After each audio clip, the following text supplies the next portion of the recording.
Good afternoon. My name is Cameron Moore. I am an MSO on the E3 AWACS aircraft. Find more about that later. Today, we're talking about radar in the sky. Flying under the radar. We've all heard this term before, perhaps when we're trying to sneak a snack or something at work. Trying not to be seen, stealthy. This term comes from back in World War II, when bombers used to fly very low above the enemy's ground-based radar in order to not be seen, in order to strike their targets. So with this problem, how could we, or the enemy, try to solve this problem? That's what I'm here to talk about. Today, we're going to talk about what is C2ISR, the E3 capabilities, and the E3 employment. First, let's start with what is ISR.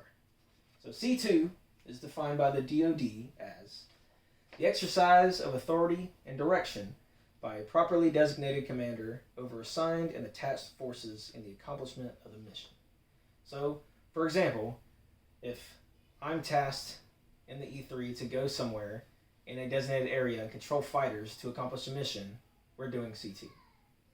Now, ISR, intelligence, surveillance, and reconnaissance, that is a military operation intended to help decision makers, higher ups, anticipate change, mitigate risk, and shape outcomes. Other countries, like Australia, Japan, and all of Europe, all have C2ISR capable aircraft they use to detect other aircraft. Cool. These are cool examples. Just a plethora of examples.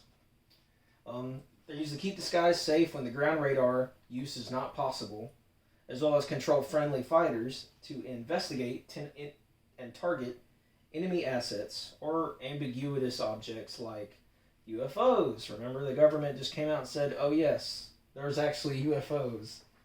Cool. These platforms all have radar that blasts all the various waves on the electromagnetic spectrum that bounce off objects to allow them to effectively see what's in the sky and sometimes the ground, even the ocean, boats.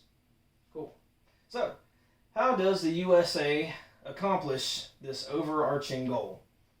Well, now imagine a commercial airliner that most of us have flown on, then strap a 30-foot giant frisbee disc on top that blasts out radiation at 250 nautical miles away.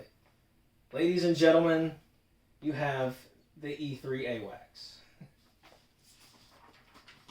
This beast is a modification of a 707, a Boeing 707 from back in the 1970s. It's pretty old. That actually isn't supposed to be able to fly, according to science, but it does anyway.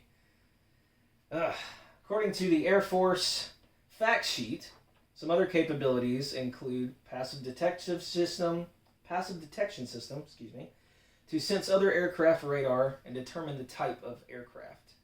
Air battle managers that can control friendly fighters against enemy assets, and even track boats, like I said. We can see it all from the sky. How do we use the sky well? Employments, deployments, and more. My friend Johnny. The U.S. deploys the AWACS various places all around the sandbox, the desert, to support air and ground operations, as well as act like the U.S.'s own personal ATC, air traffic control. We use data link to link military-only satellites. Think military-only satellite internet. In order to link a data picture, I'll say, broadcast what we see to a higher command. That way they can see our live air picture as it's happening. And then they can get a real accurate air picture of the battle space and make decisions based on such. We also have the ability to get refueled mid-flight in order to fly for a few days if needed, which it's kind of long. But we can literally have a tanker come up on top of us and put the hose in the tank and just fill us right up. Give us all that extra gas. Cool. Here's some of the things we talked about today. what is C2ISR, the E3 capabilities, and the way the E3 is employed. With AWACS, you can fly under our radar, but you can't fly under our radar, if that isn't plenty enough. Cool. Thank you for your time. I'm Cameron Moore. Please feel free to wait around and ask any questions after. Have a good one.